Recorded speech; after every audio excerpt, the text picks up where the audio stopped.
কয়টা? তাহলে এনার বেটা পরে আর কার? শোনেন, আপনার বাড়ির মাদ্রাসা, আপনার প্রত্যেকটা বাড়িতে হাফেজ তৈরি করতে হবে কমপক্ষে একটা। কারণ আপনি মরার সময় কোরআন পড়ার জন্য যদি নিজের ছেলে তৈরি না থাকে, মসজিদের মুয়াজ্জিন, ইমাম হোক, মাদ্রাসার হুজুর হোক, ডাকবে আনতে ওই শয়তানে ওয়াসওয়াসায় ঈমান হারা হয়ে জান নিয়ে একবারে গোবিন্দগঞ্জ পার হয়ে চলে যাবে। লাভ কি হলো? কি লাভ হলো? আপনার কেন ছেলেকে হাফেজ বানালেন না?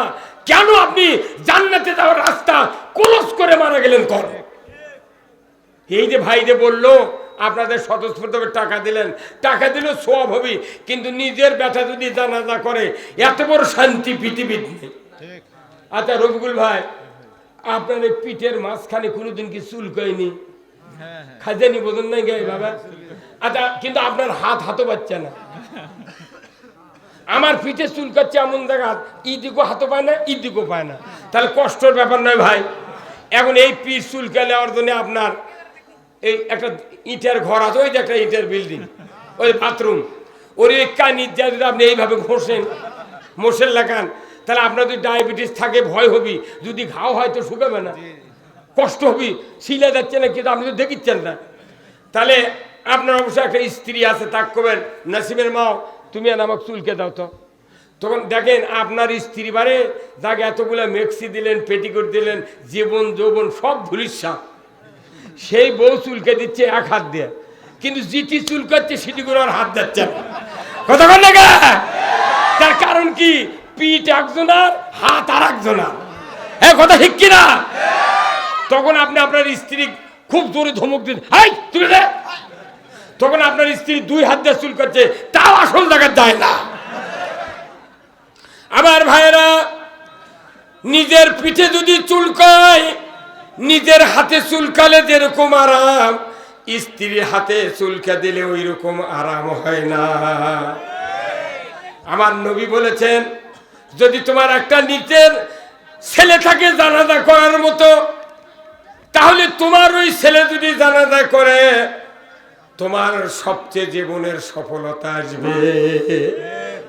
আর যদি অন্যের বেটা হয় আর অন্যের বাপ হয়, 10 মিনিটের জানাজা 3 মিনিটে করে শেষ। কারণ একজনের বেটা একজনের বাপ, ওই বাঁচবি না মরবি, ওরকম টেনশন আছে, ওইখানে নিয়ত বেঁধে মরিস বল, থাকিস থাক, যা হয়। কিন্তু আমার রসুল বলছেন, নিজের ছেলে যদি জানাজা যায়, সানা পড়তে 3 মিনিট লাগবে, মুখে দোয়া পড়বে, অন্তরে দোয়া, মুখে তেলাওয়াত হবে, অন্তরে দোয়া হবে। তোর বল ঠিক কিনা? এরপরে রসুল বলেছেন, ওই সন্তান 4টা তাকবীর দিতে দিতে বাবার মহব্বতে যদি চোখের এক ফোঁটা পানি নাকের ডগার দিকে গড়ায় দিতে পারে, রসুল বলেছেন ওই সন্তান যখন দরুদ পড়বে, সানা পড়বে আর দোয়া পড়বে, মনে মনে বলবে, আল্লাহ আজকে আমার বাবার শেষ চেহারা দেখা, এরপর কোনোদিন দেখবো না। আমার এই বাবা আমাকে মাথায় করে টোপলা নিয়ে, কাঁধে করে বাক্স নিয়ে, ব্যাগ নিয়ে আমাকে চকদাতে হাফেজা মাদ্রাসায় রেখে এসেছিলেন। আমি 4 বছরে কোরআন মুখস্থ করেছিলাম। সেই কোরআনের হাফেজ হওয়ার পর আমি জাতির ইমাম হয়েছি। আমার আল্লাহ কোরআনে বলছেন, রব্বানা হাবলানা মিন আজওয়াজিনা ওয়া যুররিয়াতিনা কুররাতা আয়ুনি ওয়াজআলনা লিল মুত্তাকিনা ইমামা। ও দুনিয়ার পিতারা, তোমরা সবাই দোয়া করো, আয় আল্লাহ আমাদের সন্তানগুলিকে হেদায়েতের রাস্তায় উঠে দাও, আর এই সন্তানগুলিকে তুমি মুত্তাকিদের ইমাম বানাও। আল্লাহু আকবার। যদি সন্তান মুত্তাকিদের ইমাম হয়, ওই সন্তানের দিকে ইমানদার বাবা যখন নজর দেয়, আমার আল্লাহ বলেছেন তোমাদের চক্ষুদয় শীতল হয়ে যাবে। সন্তান ভালো হলে চোখ ঠান্ডা হয়, আর সন্তান যদি বেনামাজি হয়, গাঁজাখোর হয়, তাসারু হয়, জুয়ারু হয়, ওই বাবার চোখ দেয়া আগুনের ফুলঙ্গি বাড়ায়। জোরে বলুন ঠিক কিনা? তাহলে সন্তান নেককার হলে ভালো না খারাপ? আপনার একটা সন্তান খারাপ হোক, আল্লাহ খারাপ বানাক, কে কে চান হাত তোলেন? ওরে বাবা রে, দেখে মুরগি হাসিচ্ছে দেখছো, কোথায় আসল জায়গা হিট করছে রে। মুরগি খুব ধরতে দেখছে, বুঝা পারছে। ওই ওই মাঝে কোথায় খালি বিটি চল নাকি, আচ্ছা ছিল বড় হচ্ছে মাথা হাত দিছে।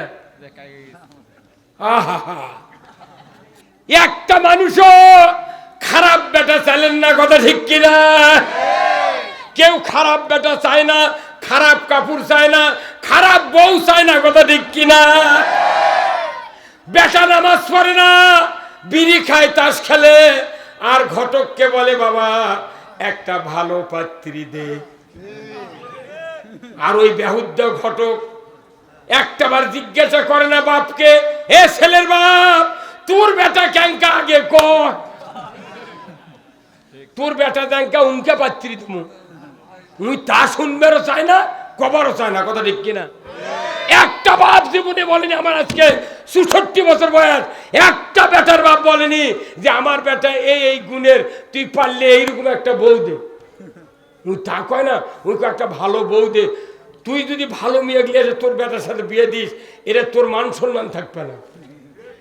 উনি নিজের দোষ গোপন করলো, কথা কন। অথচ ডাক্তার কাছে যখন চিকিৎসা করবেন না, তখন ডাক্তার কথা ভাই আপনার কি হয়েছে? কয় রাত্রে আমার মাথা ধরে, সকালে বুক ব্যথা করে, আর দুপুরের সময় মাথা সাপড়াতে পারি না, আর কি কলজের ভেতর কুন কুন করে, হাঁটুতে ব্যথা, আবার প্রস্রাবে যন্ত্রণা, এই করতে করতে 12টা হচ্ছে। তারপরে পরীক্ষা টরীক্ষা করে আসে, তখন রিপোর্ট দিছে, তখন বলিচ্ছে স্যার একটা ভুলে গেছি, রাত্রে ঘুম ধরে না। কতক্ষণ? তার মানে কি নিজের বডির অসুখ হলে সব বলে দেয়।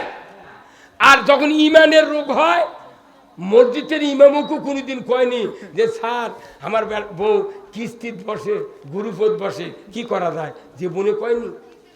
কতক্ষণ না? আপনি বডির রুগী, সব ডাক্তার কন, ইমানের রুগী আমাকে কেউ বলেছেন? এই যে বক্তৃতা করি, কোনোদিন বলেনি যে হুজুর আমার বেটা নামাজ পড়ে না, বউ পর্দার থাকে না, সুদে টাকা লাগায়, আর আমি মাঝে মধ্যে নামাজ কাজা করি। কেউ কয় না, মনে হচ্ছে পীরের লাগানো যে বসে থাকে। মুসলিম আমি, সৈনিক আমি, আমি চির রণবীর, আল্লাহকে ছাড়া কাউকে মানি না, নারাই তাকবীর। মুসলিম আমি, সৈনিক আমি, আমি চির রণবীর, আল্লাহকে ছাড়া কাউকে মানি না, নারাই তাকবীর।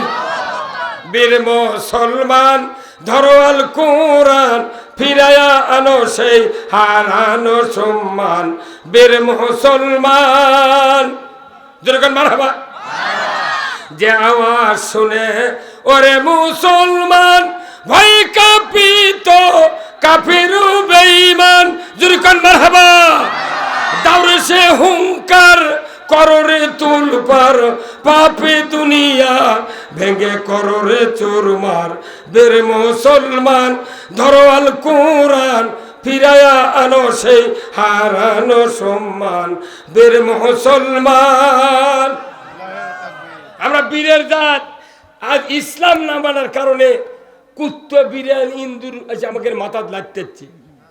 আজ ইহুদিরা ফিলিস্তিনি বোমা মারিচ্ছে, কি ভাই? আর আমাকে কয় হুজুর এনে দোয়া করেন। কে দোয়া করলে? মানে বয়তুল আকসা মসজিদ 1967 সালে ওরা দখল করছে, সেই থেকে গুলি করিচ্ছে, মারিচ্ছে। এমন কোনো দিন নাই যে ফিলিস্তিনিতে জানাজা না হয়েছে। ফিলিস্তিনের একজন শিশু জিজ্ঞাসা করা হয়েছে তোমরা নামাজ কয় ওয়াক্ত